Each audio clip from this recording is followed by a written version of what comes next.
Radio city podcast. कहते हैं film समाज का, जीवन का दर्पण होता है। Films and their characters reflect the life around you. Unfortunately आज भी हिंदी फिल्में रोमांस के जॉनर से ऊपर आती ही नहीं है कि लाइफ में हो रही दूसरी रेगुलर चीजों को दर्शाए, उन्हें स्क्रीन पे लाए। फॉर एग्जाम्पल, ऑफिस के बारे में या कहे तो बॉसेस के बारे में, जो हमारी जिंदगी का one of the most regular routine है, उस टॉपिक पर there are hardly any films. और अगर बनी भी है तो उसमें ऑफिस या बॉसेस एक छोटा सा एंगल रहता है।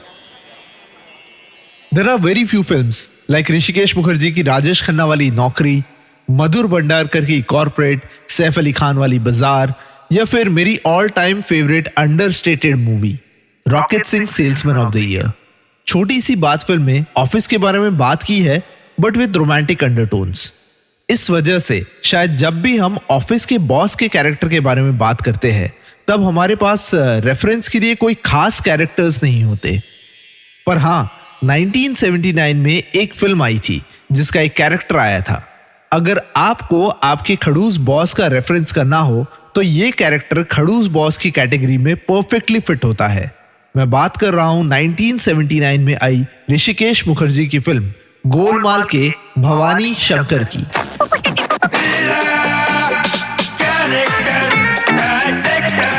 Character dissector with Atiq. Radio city पर मैं हूं कैरेक्टर डाइसेक्टर अतीक। भवानी शंकर वो है जिसने अपनी लाइफ में एक सर्टेन सेट ऑफ वैल्यूज या रूल्स बना के रखे हैं, और भवानी शंकर के अनुसार वही इंसान सही है जो उसके इस सेट ऑफ वैल्यूज, इस सेट ऑफ रूल्स को फॉलो करता है।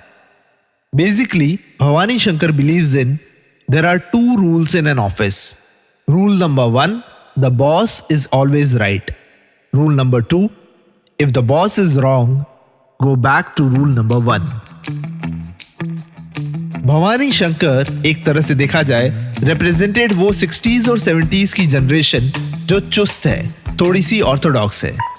अभी अभी अंग्रेजों से आजादी पाकर अपने इंडियन होने की आइडेंटिटी को बड़ा इंपॉर्टेंस दे रहा है और संस्कार, सभ्यता और उच्च विचारों को मान देता है।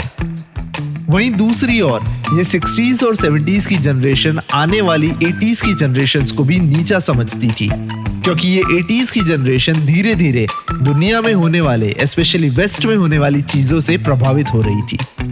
अगर सरल भाषा में कहूं तो गोलमाल के भवानी शंकर को यह जरा नहीं पसंद था कि यादों की बारात की सुनीता यानी जीनत अमान दम मारो दम गाए। गोलमाल के भवानी शंकर को समझने के लिए उसके ये कुछ डायलॉग समझिए। जैसे भवानी शंकर अपनी बेटी को कहता है, तुम्हारी शादी उससे होगी जिसे मैं प्रेम करता हूँ। या फिर अपने ऑफिस में अकाउंटेंट का इंटरव्यू है, पर भवानी शंकर कहता है जो अपना नाम शॉर्ट कर दे वो काम भी छोटा ही करेगा।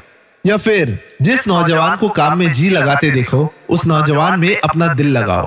पर ऐसा नहीं है कि Bhavani Shankar is out and out खड़ूस। He has his own sense of humour. जैसे गलती से जेल में डालने के कारण वो पुलिस ऑफिसर को कहता है, आप पुलिस ऑफिसर नहीं फूलिश ऑफिसर हो। या फिर राम प्रसाद का झूठ पकड़े जाने पर जब राम प्रसाद माफी मांगता है तो भवानी शंकर कहता है, माफ नहीं, मैं तुझे साफ कर दूंगा। द रीजन आज भी हम गोलमाल के भवानी शंकर को याद करते हैं इज बिकॉज ऑफ रिलेटेबिलिटी। हमें हमारी जिंदगी में कभी ना कभी भवानी शंकर जैसे इंसान से पाला जरूर पड़ा होगा, जो खड़ूस है, जो सेल्फ सेंटर्ड है और जिसे लगता है कि वो सही है। पर अगर आप भवानी शंकर के इस कैरेक्टर को बिहेवियरल पर्सपेक्टिव से देखेंगे तो आपको भवानी शंकर और उनके ऑब्सेशन विद मुस्टैच, मूंछों के जुनून से 1980s के बारे में कुछ जानने को मिलेगा। और this is nothing but the genius of this immensely talented guy called Rishikesh Mukherjee. मुझे अक्सर ये बात का दुख रहता है कि भारतीय सिनेमा ने ऋषिकेश मुखर्जी जैसे जीनियस को वो दर्जा नहीं दिया जिसके वो हकदार थे। ऋषिदा ने बड़ी खूबसूरती के साथ भवानी शंकर और मूंछों का एंगल लाया है इस फिल्म में। मूंछे यानी पितृसत्ता या कहे तो पेट्रियार्की का एक प्रतीक है। भवानी शंकर के हिसाब से एक मर्द में, एक मेल में मूंछे होना बहुत ही इंपॉर्टेंट है। मूंछे वो है जो भवानी शंकर के लिए एक इंसान का चरित्र दर्शाती है। भवानी शंकर की मूछें was representative of the patriarchy, orthodoxy. वो इंडिया को दर्शाती थी जो रूढ़िवादी है, जो समय के साथ बदलना नहीं चाहती थी। इसलिए वो ये इंसिस्ट करता है कि यंग लड़कों को स्पोर्ट्स में इंटरेस्ट नहीं होना चाहिए, मूछें रखनी चाहिए, शुद्ध हिंदी में बात करनी चाहिए और अपने पेरेंट्स की हर आज्ञा का पालन करना चाहिए। वो ये बात से इंप्रेस होता है कि राम प्रसाद फुटबॉल पेले की जगह प्रोफेसर रेले में इंटरेस्टेड है। 31 मार्च 2000 में आई प्रियदर्शन की फिल्म हेरा फेरी। देखा जाए तो हेरा फेरी शब्द का समानार्थी शब्द सिनोनिम है गोलमाल। पर दोनों फिल्मों में एक और कनेक्शन भी है। हेरा फेरी में जब श्याम यानी सुनील शेट्टी पेपर में साइन करने जाता है, जिसके बाद सारी हेरा फेरी शुरू होती है, तब बैकग्राउंड में एक गाना बजता है, गोलमाल है भाई सब गोलमाल है, जो सिर्फ साइन करने वाले श्याम को ही सुनाई देता है और किसी को नहीं।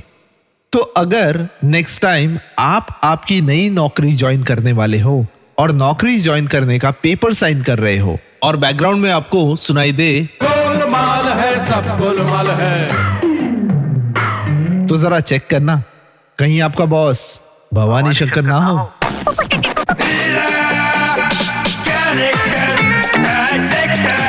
Character Dissector with Atik.